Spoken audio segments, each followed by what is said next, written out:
अस्सलामुअलैकुम रहमतुल्लाह। मैं उमर इरफान खालिद डिस्ट्रिक्ट राजनपुर से PQNK फार्मिंग पर खुशामदीद। इस वक्त हम अपने फील्ड में मौजूद हैं जहां हम PQNK या पायदार कुदरती निज़ाम काश्तकारी के तहत बगैर किसी फर्टिलाइज़र, बगैर किसी केमिकल के काश्तकारी करते हैं। तो ये एक ऐसा तरीका काश्तकारी है जिसके ऊपर हम जो है वो अपने अखराजात जो होते हैं, एग्रीकल्चर के अखराजात हैं, उसको कम से कम कर सकते हैं।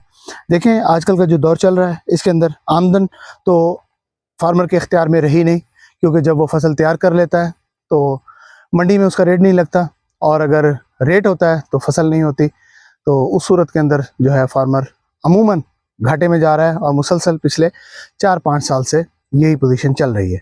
तो इसके अंदर ज़रूरत इस बात की है कि हम अपने अखराजात को कंट्रोल करें, मैनेज करें, और इसके अलावा जो अपनी फार्मिंग है उसको मैनेज करके चलें। एक जो ज़मीन अल्लाह ताला ने हमें दी है, तो ज़मीन कभी भी इनकार नहीं करती कि आप इसके अंदर एक से ज़्यादा फसलें काश्त ना करें। आप एक ही वक्त के अंदर इस ज़मीन के ऊपर कई फसलें काश्त कर सकते हैं, लेकिन शर्त यह है कि आपकी मैनेजमेंट अच्छी होनी चाहिए। आप अपने आँख कान खुले रखें, तो तब जाके हम इसके अंदर से अच्छा फ़ायदा उठा सकते हैं। इस वक्त मेरा जो फील्ड है, इस वक्त इसके अंदर अमरूद का बाग लगा हुआ है। अमरूद का बाग लगा हुआ है, ये जो है दोनों तरफ मेरे आप देख रहे हैं। तो ये तकरीबन 15 फीट का लाइन टू लाइन डिस्टेंस है, और प्लांट टू प्लांट जो फासला है इसका वो 5 फुट है। इसको हाई डेंसिटी कहते हैं। नॉर्मली आमतौर पर आप लोग जो फॉर्म पुराने बागात देखते हैं तो उसके अंदर ऑन एन एवरेज जो है ना वो तकरीबन कोई 60-65 या 70-100 पौधा लगाया जाता है। यहाँ पर हमने जो पौधा लगाया हुआ है ये तकरीबन कोई 450 पौधा 1 एकड़ के अंदर इसके अंदर लगा हुआ है।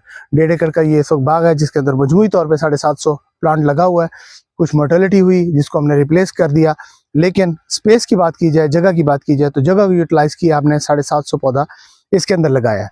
अब आप खुद अंदाज़ा कर लें कि हमने जो है ना वो 5 एकड़ या 7 एकड़ का जो बाग है उसको हमने श्रिंक करके 1.5 एकड़ के ऊपर कर दिया। तो अगर अब मैं इसकी अच्छी मैनेजमेंट नहीं करूँगा तो ज़ाहिर बात है ये जो बाग है मेरा ये झाड़ी बन जाएगा। तो इस वक्त ये देखें प्लांट ने आपस में जुड़ना शुरू कर दिया है। ये देखें दोनों प्लांट्स आपस में जुड़ गए। तो इस वक्त ये फ्रूटिंग लेना शुरू कर दिया है इसने, ये देखें। तो ये फ्रूट इस वक्त लगना शुरू हो गया। तो इस फ्रूटिंग को जब हम हार्वेस्ट कर देंगे, हार्वेस्ट करने के बाद हम जो है ना इसकी प्रूनिंग कर देंगे, यानी कि इसकी कटिंग कर देंगे। कटिंग करने से ये फ़ायदा होगा हमें कि हम जो है ना वो इसको इसी जगह पे ऊपर हमने इसको रखना है। इसका कद हमने बहुत बड़ा नहीं होने देना, इसको झाड़ी नुमा पौधा रखेंगे और इसको दरख्त नहीं बनने देंगे। अगर हम नीचे की बात करें तो ये देखें नीचे इसको किसी किस्म का कोई परचेज इनपुट नहीं लगा हुआ, लेकिन नीचे हमने इसको मल्च किया हुआ है। मल्च किससे किया हुआ है? ये जो पत्तों की बाकियात है, इसकी अपने पत्तों की बाकियात, उससे हमने इसको मल्च किया हुआ है। और अगर मल्च के नीचे की पोजीशन आपको दिखाऊं, ये देखें मिट्टी, तो